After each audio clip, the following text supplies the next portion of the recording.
What's going on, party people? We're back with another Minecraft video, and it's been a while. I'll admit, this video probably should have come out a few weeks ago, but I've just been very busy, being incredibly lazy.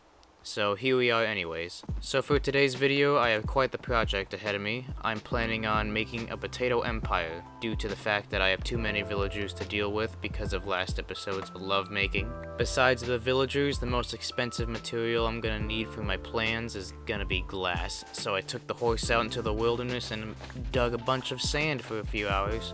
Not very exciting stuff, but it's what I had to do. Once I returned home, I needed something to do while the glass was all cooking, so I decided to dig out the mountain next to the farm to expand it. Once all the glass was cooked and the mountain was dug out enough, I managed to create a 3x4 grid of workstations, and they all lit up with glowstone. My future empire was looking pretty nice. All that was left to do was to fill the stations with slaves. And by slaves I mean incredibly motivated workers that I don't pay. This part of my plan is basically the reason why this video took so long to come out, because this took me about 2 weeks to do. It was awful trying to get villagers up and down the mountain. Not as easy as it looks. Even with railroads and boats and buckets and even leads, basically everything, every tool I used made things slow. Even after I managed to get villagers up into their stations, my problems did not end there, because then I had to assign them each to their own workstation, and I had to make sure that each of them were potato farming villagers and not any other kind of crop farmer. I also managed to die in the process, which was not very good at keeping me motivated. I managed to get a pretty good strategy going with boats and leads by getting 2 villagers in the boat at once instead of me just riding in the boat slowly. And this seemed to work pretty well for a while until zombies started killing the villagers while it was nighttime, so I had to be very careful to sleep the second the sun went down. In order to protect the compound more, I decided to put walls on the top of the glass, just in case zombies tried to climb over it.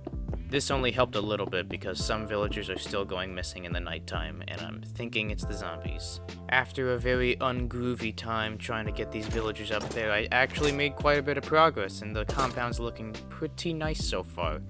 Like any good dictator, I've decided to dress myself in the finest of garments, and by that I mean thorns 3 on every piece of my armor, which was very nice, because now I am basically invincible.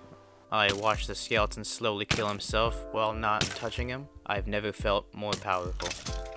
My dominance was not only showed over the skeletons, but also the villagers, because they slowly began to know their place and begun their work even faster, which pleased me.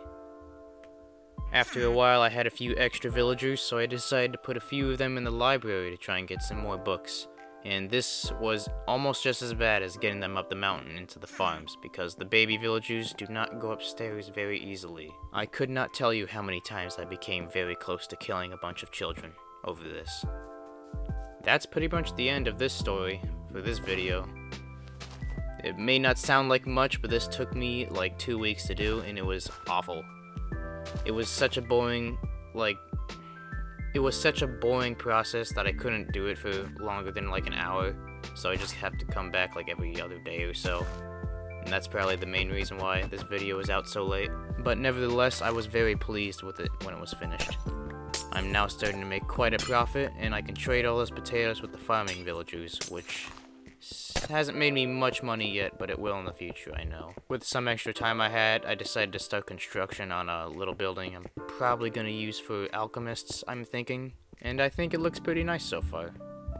I could probably spruce it up soon in the future, but for now that's just what the building's going to look like. And yeah, that's pretty much it for this exciting episode of Minecraft. Thank you so much for watching, and I will see you in the next video. And yeah, see ya.